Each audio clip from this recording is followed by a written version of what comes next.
오늘 함께 저희들이 나누실 말씀은 에베소서 6장입니다. 에베소서 6장 18절에서 20절까지의 말씀 우리 함께 일어서서 전체를 함께 합독하도록 하겠습니다. 에베소서 6장 18절에서 20절까지 말씀. 모든 기도와 간구를 하되 항상 성령 안에서 기도하고 이를 위하여 깨어 구하기를 항상 힘쓰며 여러 성도를 위하여 구하라. 또 나를 위하여 구할 것은 내게 말씀을 주사 나로 입을 열어 복음의 비밀을 담대히 알리게 하옵소서 할 것이니 이 일을 위하여 내가 쇠사슬에 매인 사신이 된 것은 나로 이 일에 당연히 할 말을 담대히 하게 하려 하심이라. 아멘. 자리에 앉아주시기 바랍니다. 네, 오늘 말씀의 제목은 기도함으로 주와 함께입니다. 오늘 찬양하면서도 기도에 관한 찬양을 많이 했잖아요. 여러분들 어느 때 기도하십니까? 여러분 삶 속에서 기쁘고 즐거울 때, 답답할 때, 무언가 풀리지 않을 때, 또 우리가 아플 때 아마 언제든지 하나님 앞에 기도하고 있는 저희들의 모습을 아마 발견할 거예요. 기도는 하나님과의 대화입니다. 그래서 하나님과 대화하면서 하나님께 감사도 하고 찬양도 하고 또 하나님께 영광 돌리고 그리고 저희가 하나님 앞에서 하나님의 자녀로서 이렇게 살아가겠습니다 라고 결단도 하고 서원도 하고 이렇게 하는 것이 기도입니다. 그래서 주와 함께 동행하면서 살아가는 성도는요, 이 기도가 꼭 필요해요. 기도 없이는 주님과 동행할 수가 없습니다. 이 기도는 하나님께서 저희들에게 주신 선물과 같습니다. 이 기도를 통해서 하나님의 복을 누릴 수 있게 되었거든요. 하나님은요, 기도하는 자에게 하나님께서 복을 내려주십니다. 하나님께 구하는 자는 하나님께서 주신다 약속했기 때문에 하나님께서 그 약속의 말씀을 붙잡고 기도하는 성도의 기도를 들으시고 은혜를 주신다는 것이죠. 만약에 우리가 기도를 하지 않는 삶을 살아간다는 것은요, 하나님과 우리와의 관계가 끊어졌다는 거예요. 여러분들이 하나님과 함께 동행하고 살아가고 있습니다. 하나님을 경험하는 인생입니다라고 고백하는 분들은 기도가 연결되고 있는 분입니다. 여러분, 우리의 삶 속에 기도의 문이 열려 있으면요, 두려워할 것이 전혀 없습니다. 걱정할 것이 전혀 없습니다. 하나님께서 저희들에게 그 기도를 통해서 함께 일하실 것이기 때문에 그런 거예요. 여러분, 기도를 요즘에 보면 전화통화를 비교합니다. 전화통화. 하나님과의 전화통화예요. 그런데 여러분, 우리가 사용하고 있는 이 전화는요, 어떤 제한이 있고 제약도 따릅니다. 그렇죠? 통신사가 있지 않은 곳에서는 전화가 안 되죠. 또 무선으로 우리가 연결되어 있지만 기지국이 또 안테나를 달지 않으면 그곳에서 되지를 않아요. 그리고 다른 통신사와 커넥팅이 돼서 이렇게 스위치를 쓰기도 하지만 통화감이 멀고 또 그렇다고 저희가 전화할 때마다 전화가 되는 것이 아닙니다. 그런데 하나님께 기도할 때는요, 여러분, 언제 어디서든지 저희가 기도하면 하나님께 다 연결이 됩니다. 그리고 우리가 기도하는 거는요, 돈을 낼 필요가 없어요. 전화는 우리가 돈을 내고 쓰잖아요. 다른 사람에게 연락을 하기 위해서. 우리가 하나님께 기도할 때는 돈을 낼 필요가 없어요. 무료입니다. 무료 얼마나 좋아요. 그렇죠? 고민할 필요가 없잖아요. 언제든지 어디서든지. 그리고 여러분, 하나님께 기도할 때는요, 전화번호가 필요 없어요. 그냥 무릎 꿇고 기도 시작하시면 됩니다. 예수의 이름으로 하기만 하면 돼요. 우리는 얼마나 많은 전화번호를 가지고 있습니까? 각 사람마다 다 번호가 다르게 있어서 저희가 컨택하기 위해서 그 번호를 다 외우고 저장을 해야 돼요. 요번에 보니까 LA에 새로운 전화 국번이 생깁니다. 지금까지 있었던 213과 323이 이제 풀로 돼서 한 1, 2년 안에 이제 다 소진된대요. 새로운 번호가 생겼어요. 또 외워야 된다는 소리죠. 근데 저희는 하나님께 기도할 때 번호를 외울 필요가 없습니다. 언제 어디서나 가능하고, 그리고 우리가 전화할 때 부재중 전화 얼마나 많아요. 그죠? 여러분 못 받을 때도 있지만 여러분들이 전화를 하셨을 때 받지 않는 분들 참 많아요. 저는 많이 느끼고 살아가고 있습니다. 제 번호가 808이다 보니까요, 이 지역 번호가 아니니까 잘 안 받으세요. 스캠인 줄 알고 그냥 스캠이네 하고 이렇게 지나가시더라고요. 근데 우리가 하나님께 전화할 때는요, 하나님이 부재하시는 경우가 없습니다. 언제든지 그 기도를 듣고 응답하신다는 거죠. 그럼 여러분 전화할 때마다 안 받으면 어떡하지? 라는 생각을 할 필요가 없는 거예요. 또 음성 메시지 남길 필요 없습니다. 바로 다이렉트니 하나님께 말씀하시기만 하면 돼요. 예전에 전화할 때는 교환원이 필요했잖아요. 그렇죠? 교환원 전화해서 어디 연결해 주세요 하면 이렇게 연결하고 유선으로 사용할 때 그랬습니다. 저희가 하나님께 기도할 때는요, 누구를 통하지 않아도 돼요. 옆에 있는 분 통하지 않아도 돼요. 자꾸 옆에 분들에게 기도 부탁 안 하셔도 돼요. 여러분들이 직접 하시면 하나님의 응답합니다. 우리가 보았을 때 기도 많이 하시는 분이 기도해주면 응답될 것 같아서 부탁하는 경우 많잖아요. 은연 중에. 근데 여러분 그렇게 하지 않으셔도 돼요. 여러분들이 무릎 꿇고 하나님께 기도하기만 하면 하나님이 다 들어주시는 것입니다. 여러분 이렇게 하나님과 연결되어 살아가는 사람은요, 정말 담대하게 인생을 살아갈 수 있어요. 어떤 순간을 만나도 그냥 하나님 앞에 무릎만 꿇으면 모든 일이 이루어질 거라는 확신이 있기 때문인 것이거든요. 이렇게 기도한다는 것은 믿음이 있다는 거예요. 믿는다고는 하지만 기도하지 않는다? 그분은 믿음이 없는 분일 수 있습니다. 아니면 믿음이 정말 좋아서 기도하지 않아도 모든 게 다 이루어질 거라는 믿음이 있어서 그런지 모르겠지만요. 근데 여러분 하나님은요, 저희가 하나님께 기도하길 원하세요. 그래서 하나님이 구하라고 저희들에게 가르쳐주고 계신 것 아니겠습니까? 여러분 기도를 어떤 분은 영혼의 호흡이라고 표현합니다. 우리의 영이 호흡하면서 살아가기 위해서는 기도를 해야 한다는 것이죠. 하나님께 기도할 때 우리의 영이 사는 거예요. 그래야 이 세상 속에서 세상과 타협하지 않고 악한 영들에게 휘둘리지 않고 성령님께서 인도하는 대로 우리가 주님의 길을 걸어갈 수 있게 되는 거죠. 여러분의 영혼은 살아계십니까? 여러분의 영혼은 호흡하고 계십니까? 여러분 속으로 아멘 하신 거죠?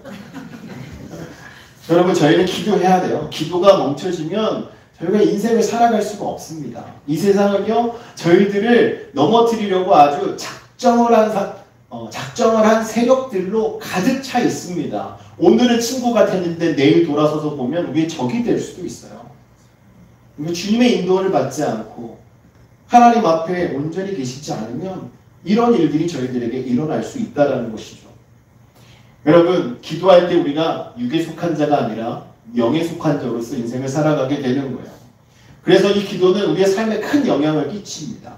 근데 여러분들이 무릎 꿇으면 꿇을수록 여러분의 삶은 영으로 인도함 받는 삶이 되는 것이고 하나님의 말씀이 들릴 때 아멘이 절로 나오게 되어 있어요. 그리고 말씀을 들을 때마다 말씀이 컨펌이 됩니다. 어저께 여러분 말씀 묵상하셨습니까? 어저께 시편 116편이었잖아요. 시편 116편은요 다윗의 기도예요. 다윗의 기도인데 기도가 정말 고차원적인 기도입니다.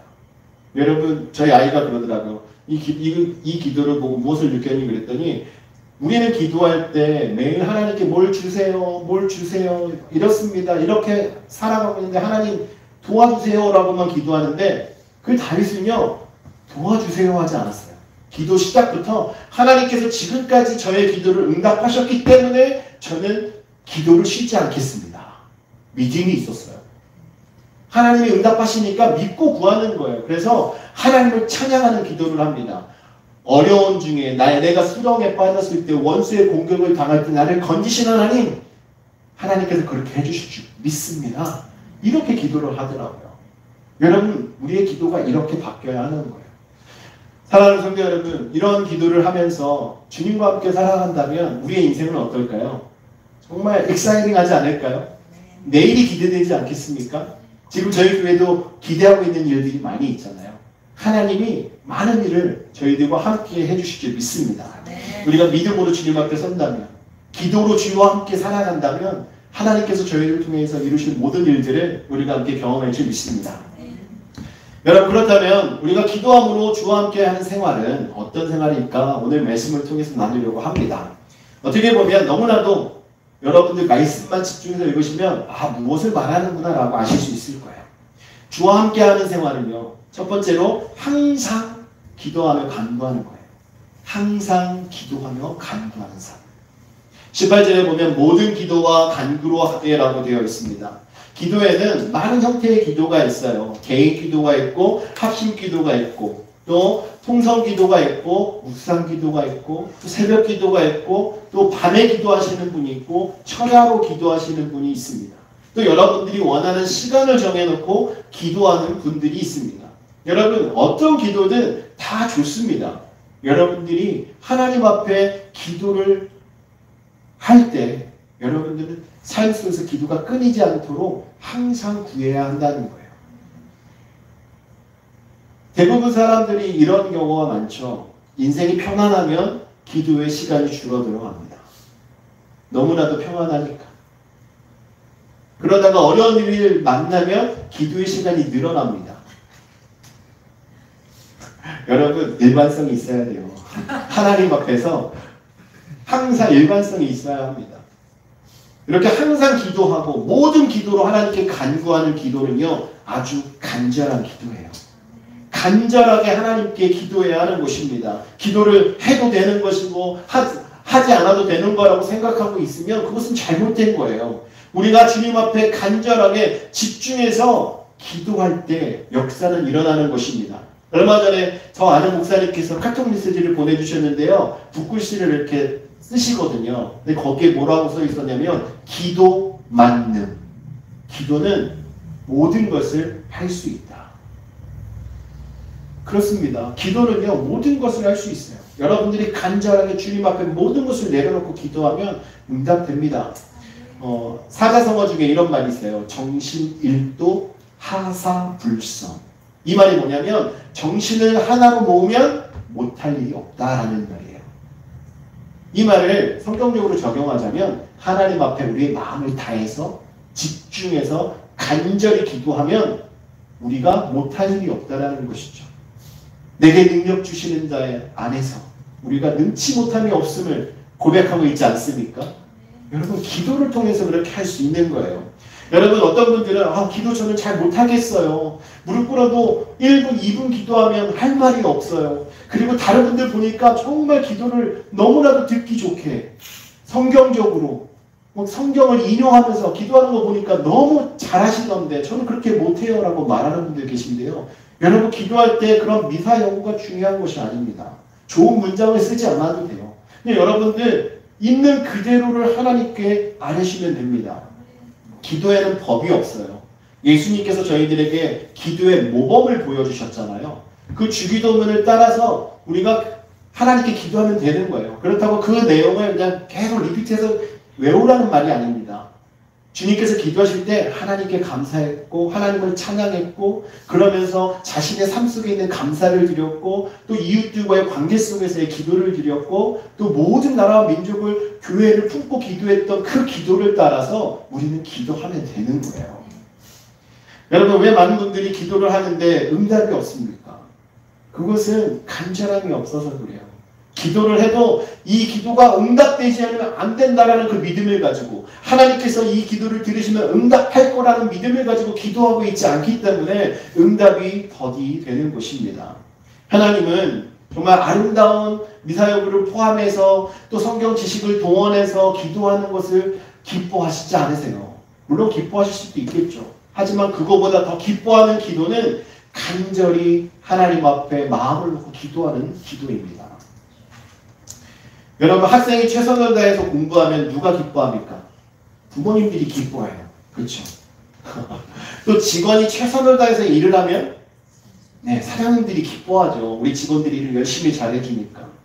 그렇다면 기도를 열심히 하면 누가 기뻐하시겠습니까? 하나님이 기뻐하시는 거예요. 하나님이 모든 것의 주인이시잖아요. 하나님이 저희들에게 이 기도를 하라고 말씀하고 있습니다. 이 기도를 우리는 항상 해야 돼요. 본문에도 보면 항상 성령 안에서 기도하고라고 이야기하면서 항상 기도할 것을 말하고 있습니다. 항상이라는 말은 쉬지 말고 기도하는 거예요. 쉬지 말고. 여러분 우리가 두 손 모으고 눈 감고 무릎 꿇고 기도하는 것은 장소의 제한이 있고 시간의 제한이 있을 수 있습니다. 하지만 눈을 뜨고 걸어가면서 일을 하면서 생활을 하면서 기도하는 것은요 제한이 없어요. 언제 어디서나 하나님께 기도할 수 있습니다. 여러분들이 지나가다 무언가를 봤을 때도 기도할 수 있어요. 하나님 저기 사고 날 뻔했는데 사고 나지 않게 해주셔서 감사합니다. 오늘 내가 누구를 만났는데 만남으로 인해서 이런 기쁨을 주셔서 감사합니다. 이런 기도가 끊임없이 나와야 하는 것입니다. 여러분 한국교회는 무엇으로 유명한지 아십니까? 한국교회는 새벽 기도로 유명해요. 새벽 기도는 한국 교회가 선도한다고 해도 과언이 아닙니다. 미국 교회는 새벽 예배하는 교회가 많지 않아요. 그래서 미국 교회들 중에 한인교회를 보고 따라서 새벽 예배를 하는 미국 교회들도 있습니다. 한국에서 새벽 예배로 부흥한 교회 하면 명성교회를 이야기하거든요. 또 인천에는 주한장로교회를 이야기합니다. 새벽 예배를 그냥 특별 새벽 기도도 많이 하고요. 특별하게 준비해서 새벽에 성도들과 함께 기도를 뜨겁게 해요. 여러분, 새벽에 모여서 기도한다고 해서 그것이 전부는 아닙니다. 하나님이 기뻐하시긴 하죠. 그런데요, 우리가 새벽에 못한다고 해서 난 새벽에 못하니까 나는 기도 언제 하지? 이런 생각은 하지 마십시오. 여러분, 사람마다 아침형 인간이 있고 저녁형 인간이 있고 그렇죠? 우리 주관적으로 봤을 땐 언제든지 기도해도 상관은 없어요. 그래도 우리가 예수 믿고 구원받은 자로서 우리가 신앙생활 하면서 누가 모범이 됩니까? 예수님이 모범이 되어야 돼요. 예수님이 우리의 주인이시잖아요. 예수님이 하신 대로 우리는 순종해서 따라하기만 하면 되는 겁니다. 사실 아침형 인간, 저녁형 인간은 핑계예요. 우리의 삶의 패턴과 삶의 방법을 바꾸면 금방 바뀔 수 있습니다. 저도 예전에 되게 야인성 사람이었어요. 아침에 일어나는 거 정말 힘들었습니다. 새벽에 깨우면요, 정말 제가 화를 내고 다시 잔 적도 있어요. 교회를 가자고 깨울 때. 근데 지금은요, 새벽에 알람이 울리면 자동적으로 일어나시고요, 바뀌게 돼요. 여러분, 삶의 중심에 무엇이 있는가가 참 중요합니다.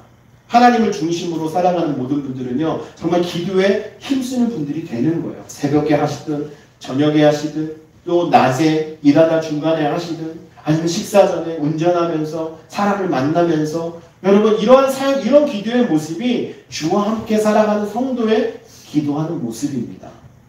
사랑하는 성도 여러분, 저와 여러분이 기도함으로 주와 함께 살아가기를 원합니다.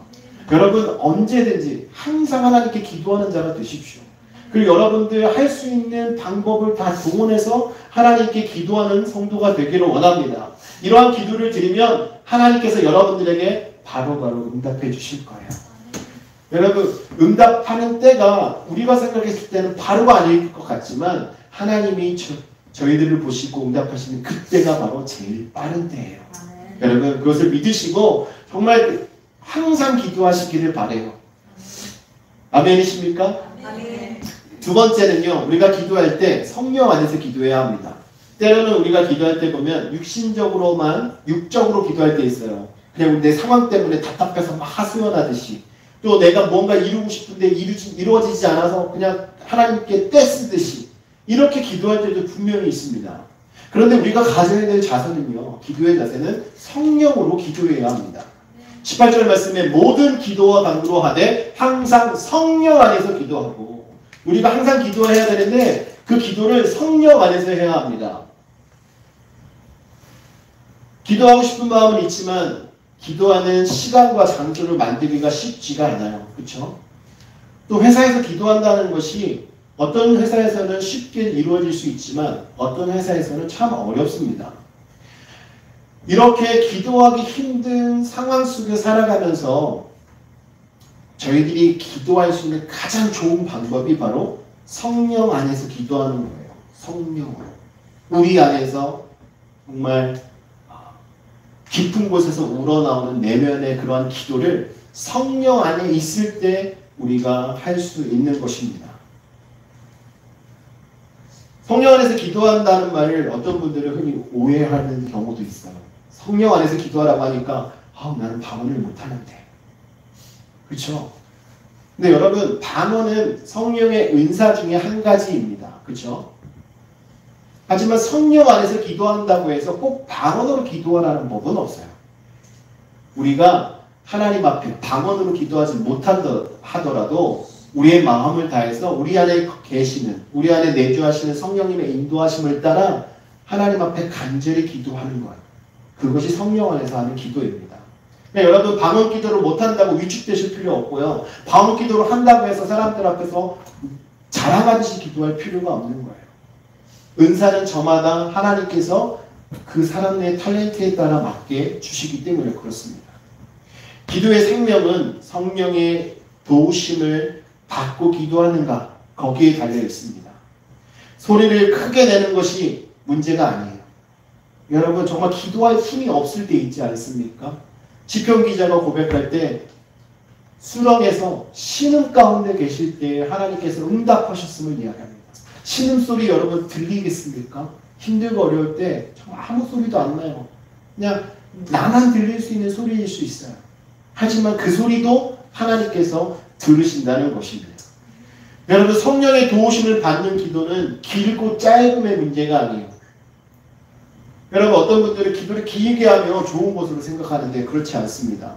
얼마 전에 이야기하면서 그런 말씀 나눈 적이 있어요. 금요 기도회 때 한국 교회에서 기도하시는 분들 이렇게 보면 기도가 많이 길다. 그렇죠? 목사님들 특히. 근데 미국 교회는 보면 아주 간단 명료하고 아주 클리어하게 기도를 한다. 이렇게 말씀을 하세요. 맞아요.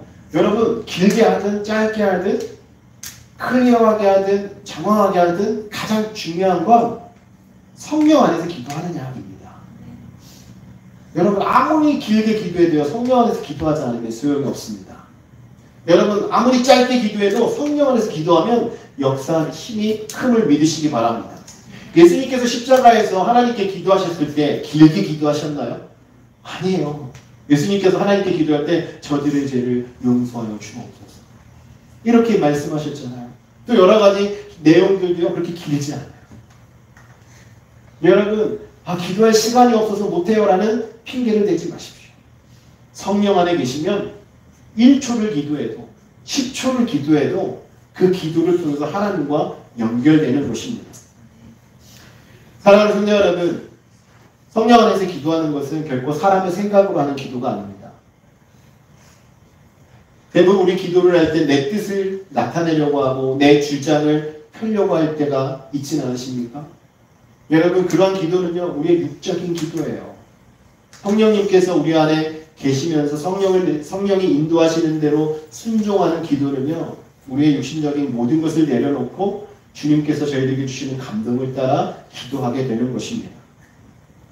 여러분 이사야 선지자가 우시야 왕이 죽던 해 나라를 위해서 기도하려고 성전에 들어갔습니다. 성전에 들어가서 나라를 위해서 기도할 때 그때 천사들이 나타나죠. 거룩하다 거룩하다 거룩하다 만군의 여호와. 그것을 보고 자신이 사실 나라를 위해서 기도하러 들어갔다가 자신이 계획한 기도를 다 잊어버렸어요. 잊어버리고 성령이 감동된 대로 기도하게 됩니다. 그 기도가 뭐냐면 주여 나를 보내시옵소서. 사실 이사야는요 내 입술이 우둔해서 부정해서 저는 그 일을 못합니다 라고 이야기합니다. 육신의 생각이죠. 그런데 마음이 바뀌어요. 성령이 인도하시니까 제단의 숯불로 내 입을 정결하게 해주시고 저를 보내셔서 복음을 전하게 하옵소서라는 고백이 나왔던 것을 볼 수 있습니다. 여러분 이렇게 성령의 인도함을 받으면요 우리의 뜻이 사라지게 되고요 하나님의 뜻을 구하는 자가 되고 하나님의 뜻을 아는 자가 되고 또한 자신의 죄를 회개하는 기도를 하게 되는 것입니다. 이사야가 처음에 들어가서 기도하려고 했던 기도는 인간 이사야가 하려고 했던 기도예요.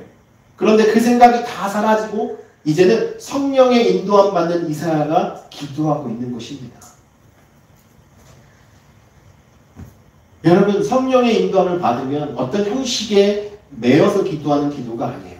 우리 마음속에서 진심으로 일어나는 회개와 진심으로 일어나는 마음의 고백을 하나님께 드리는 기도입니다. 그러니까 성령이 역사하시면요 진정한 회개가 나오게 되는 거예요.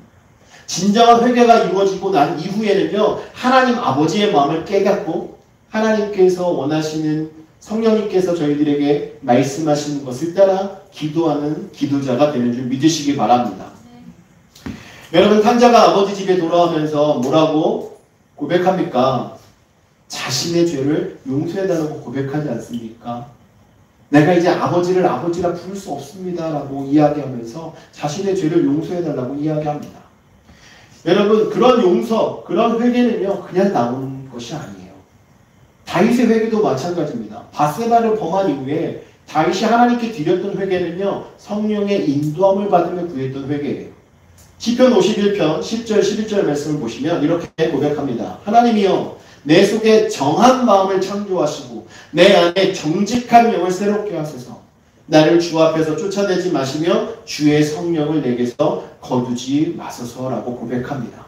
그러니까 다윗이 하나님 앞에 회개를 할 수 있었던 이유, 죄를 고백할 수 있었던 이유는 바로 성령님이 자신과 함께 했기 때문에, 성령 안에서 구하는 기도가 되었기 때문에 회개할 수 있었던 것입니다.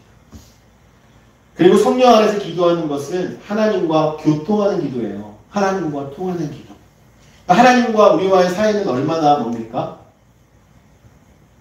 언어적인 표현으로 보면 우리 땅에 있고 하나님은 하늘에 계시잖아요. 그냥 눈으로 봐도 참 멀죠. 그런데 여러분, 기도를 하면요, 하나님은 바로 우리 옆에 계십니다. 믿으십니까? 우리가 기도할 때 하나님과의 거리가 완전히 가까워진다는 거죠. 하나님께 기도하지 않고 살아가는 분들은요, 하나님이 멀게만 느껴집니다. 그냥 다른 하나님이에요. 다른 분의 하나님이에요.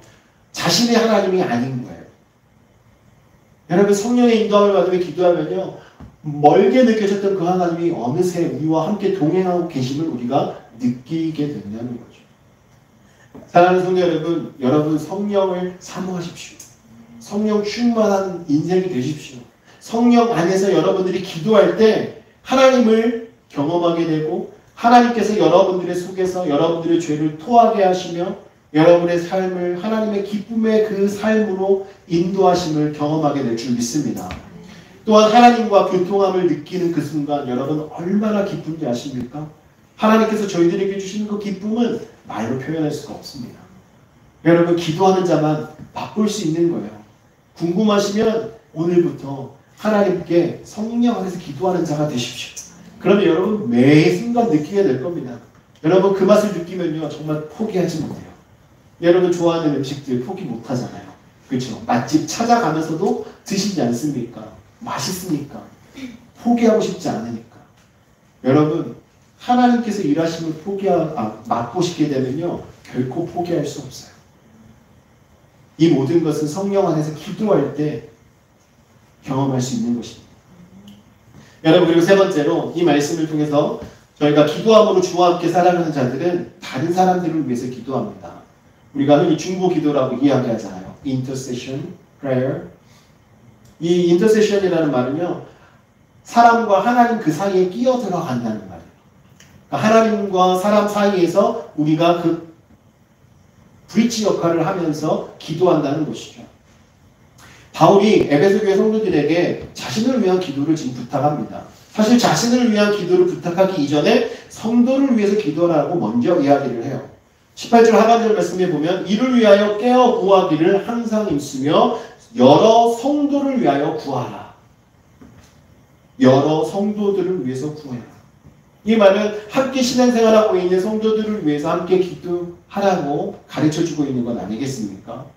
우리가 먼저 되신 분들, 또 하나님께 기도하는 습관이 되신 분들, 정말 누구보다도 하나님 앞에 뜨겁게 기도하시는 이런 모든 분들은 우리 성도들을 위해서 기도해 주셔야 돼요. 연약한 분들이 믿음으로 바로 설 수 있도록 기도해 주시고, 또 가지고 있는 여러 가지 문제를 함께 하나님 앞에 합심해서 협선을 이룰 수 있도록 함께 기도해 주셔야 하는 것입니다. 특별히 다른 사람들을 위해서 기도할 때 목회자를 위해서 기도 많이 해 주셔야 합니다. 목회자가 쓰러지면 교회 하나가 쓰러지는 거예요. 사실 성도님 한 분이 쓰러지면 성도님과 그 주변에 계신 몇몇 분이 쓰러질 수 있습니다. 물론 똑같이 전체 교회에 영향을 줄 수도 있지만, 그래도 사탄이 가장 공격하려고 주시하고 있는 사람이 목회자들이에요. 목회자가 한 번 쓰러지잖아요? 그럼 그 교회에 있는 성도만 쓰러지는 것이 아닙니다. 크리스찬이티 전체에 영향이 너무나도 크게 와요. 얼마 전에 제가 유튜브에서 어느 분이 사역자들 가운데 무리를 일으키고 있는 사람들을 고발하는 이런 영상을 봤는데요. 물론 잘못된 일을 드러내서 그것을 바로잡기 위해서 하는 것은 너무나 좋은 것 같습니다.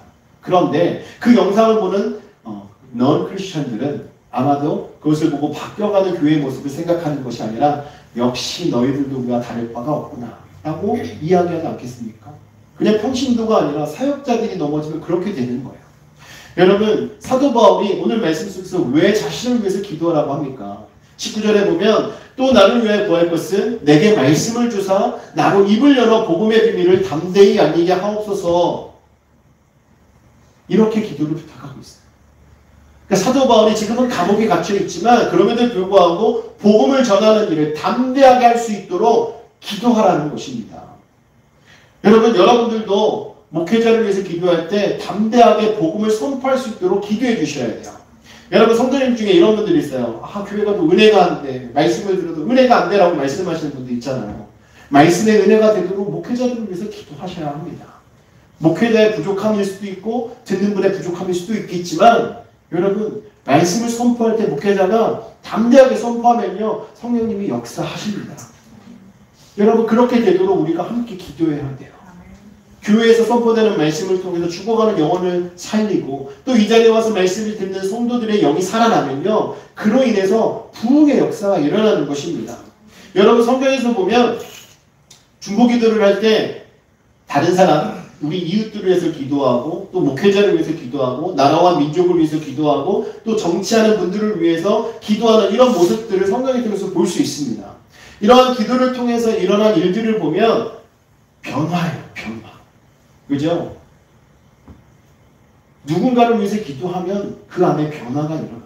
하나님이 역사하는 거예요. 그래서 우리가 기도할 때는 막연하게 기도하는 것보다는 구체적으로 자세하게 기도하는 것이 좋습니다. 예를 들어서 만약에 나라를 위해서 기도한다. 세계 평화를 위해서 기도한다 그러면 어떤 나라에 어떤 문제를 놓고 지금 일어나고 있는 상황들을 하나님께 알으면서 구체적으로 기도할 필요가 있다는 것이죠. 개인 기도도 마찬가지예요. 막연하게 여러분 기도할 때 배우자를 위해서 기도할 때 좋은 배우자를 주십시오라고만 기도하지 마시고 어떤 배우자를 주십시오라고 기도해 보세요. 어떤 분들은 그 모든 게 다 육신적인 거니까 그렇게 기도하지 않아도 되라고 말씀하시는 분도 계십니다. 그런데 여러분, 구체적이어서 나쁠 거 하나도 없어요. 하나님 앞에 미주알 고주알 세세하게 다 이야기하십시오. 저희 아이들도 학교 갔다 돌아오면요, 학교에서 무슨 일이 있었냐 물어보면 그냥 저희가 궁금하지 않은 일들도 다 이야기를 해요. 그러다 보면 다 듣고 너의 학교 생활이 그렇구나 이렇게 얘기할 수 있잖아요. 여러분, 하나님이 그 말을 들을 때 너무나도 디테일하니까 야 내가 이미 다 알고 있는데 그렇게 하지 말라고 말씀하지 않습니다. 저희도 아이들에게 이야기할 때요, 다 듣고 나서 지나가지 그것을 얘기할 때 중간에 다 끊어버리거나 약간 관심 없어 이런 식으로 얘기하지 않거든요. 사랑하는 성도 여러분, 다니엘도 항상 자신의 나라를 위해서 하나님께 시간을 정해서 예루살렘을 향한 창문을 열어놓고 기도하는 습관을 가졌습니다. 다니엘 6장 10절 보면 다니엘이 이 조서의 왕의 도장이 찍힌 것을 알고도 자기 집에 돌아가서는 윗방에 올라가 예루살렘으로 향한 창문을 열고 전에 하던 대로 하루 3번씩 무릎을 꿇어 기도하며 그의 하나님께 감사하였더라.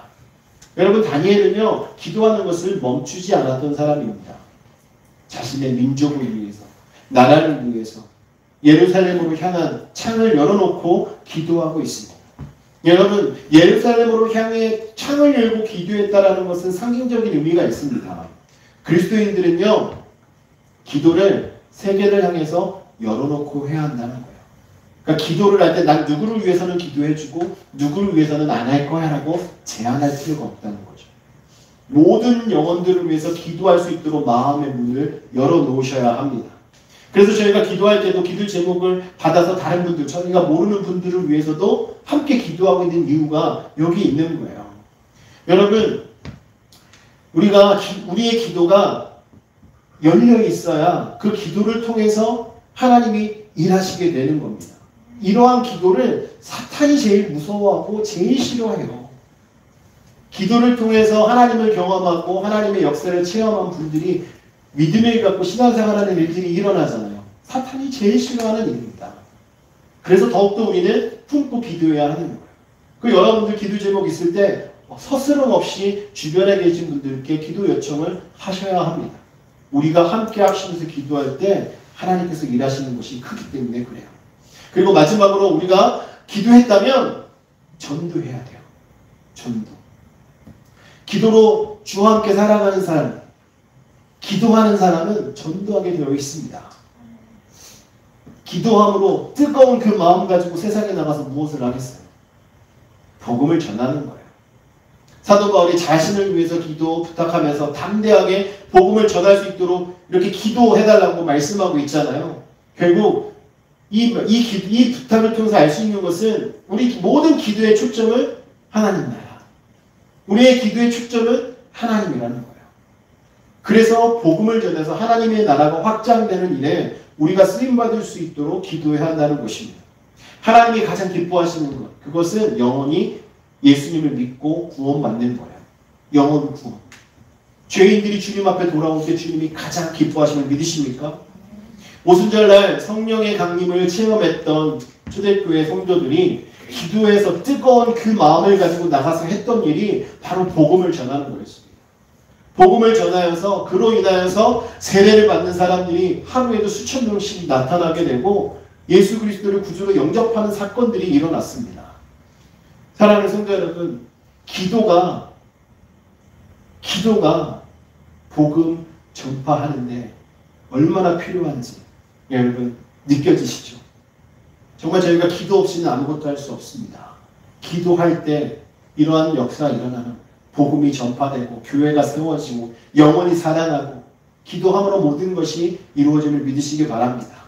여러분 기도한 이후에 행동으로 그 기도가 나타나지는 것, 이것이 기도자의 삶의 모습이에요. 어떤 목사님이 한때 교회에서 슬로건을 걸었어요. 하면 된다. 할 수 있다. 해보자. 세상 사람들도 이런 슬로건을 가지고 살아가잖아요. 그렇죠? 어려운 상황 속에 있을 때 하면 된다. 할 수 있다. 해보자. 이러면서 도전하면서 살아갑니다. 근데 그리스도인들은요. 여기에 하나를 더 붙여야 돼요. 기도하고 할 수 있다. 기도하고 하면 된다. 기도하고 해보자. 여러분 기도하면 안 될 일이 없어요. 하나님께서 기도한 방향대로 살아갈 수 있도록 기도한 대로 우리의 삶 속에서 응답이 되도록 하나님이 역사하시기 때문에 우리는 기도하면 모든 것을 할 수 있음을 믿으시기 바랍니다. 여러분 기도하는 일은요 사명입니다. 믿으십니까? 기도하는 것은요 모든 성도들에게 하나님께서 주신 사명이에요. 그렇기 때문에 어느 분들처럼 내가 사명받아서 이 일을 합니다라고 자랑할 필요가 없어요. 예수 믿는 모든 분들은 사명받은 자들입니다. 사명자예요. 그러니까 여러분이 계신 그곳에서 하나님께 기도하고 하나님의 나라를 위해서 기도하는 성도가 되시길 바랍니다. 기도한 이후에 하나님의 말씀을 들고 세상에 나아가서 그 뜨거운 마음을 가지고 성령의 인도하시는 대로 복음을 담대하게 선포하는 저와 여러분이 되시기를 주님의 이름으로 축원합니다. 여러분 이렇게 기도하고 이렇게 복음을 전하는데 힘쓰는 자들에게 하나님께서는요 하나님의 것으로 채워주십니다. 하나님의 말씀의 지혜도 주시고 하나님께서 담대함도 주시고 하나님께서 기도 응답하여 주심으로 저희들에게 날마다 확신을 주시고 힘을 주시는 거예요. 사랑하는 성도 여러분, 오늘 이 말씀을 마치면서요 정말 저희의 인생, 이 짧은 인생 살아가는 동안 기도함으로 주님과 함께 살아가길 원합니다. 여러분들이 항상 마음의 문을 열고 하나님께 기도하시고 성령의 인도함을 따라 기도하신다면 여러분 능치 못함이 없어요. 하나님께서 여러분들을 사용하실 줄 믿습니다. 또한 여러분들이 나라를 품고 이웃을 품고 우리 성도들을 품고 기도할 때 그 기도의 힘이 강하게 역사하게 될 줄 믿습니다. 여러분 그리고 기도한 이후에는요 여러분 행동으로 나타나줘야 돼요. 기도만 하고 끝나면 안 됩니다. 우리가 누구를 사랑해서 기도했다면 그분에게 가서 그 사랑을 나눠야 돼요. 그리고 우리가 하나님의 나라를 위해서 기도했다면 나가서 복음을 전하는 것은 너무나도 당연한 일입니다. 사랑하는 성도 여러분 이것을 잊지 마시고 여러분들 저희가 항상 기도하면서 정말 주님과 동행하는 성도, 주님과 동행하는 인생이 되어서 기도에 힘쓰시고 하나님의 뜻을 깊이 알아서 주님의 마음에 합당한 삶을 살아가시기를 주님의 이름으로 축원합니다. 이 시간 함께 기도할 때 하나님 저희가 기도하는 인생이 되길 원합니다. 저희들이 연약하고 부족하고 지금 저희가 어떻게 기도해야 할지 잘 모르겠지만 하나님 저희들에게 기도할 수 있도록 우리의 입술을 열어주시고 우리 안에 성령인 저희들을 붙잡아 주셔서 인도해 주셔서 주님께서 간구하시는 대로 순종함으로 기도하며 나아가는 믿음의 성도들 되게 해달라고 이 시간 함께 기도하겠습니다.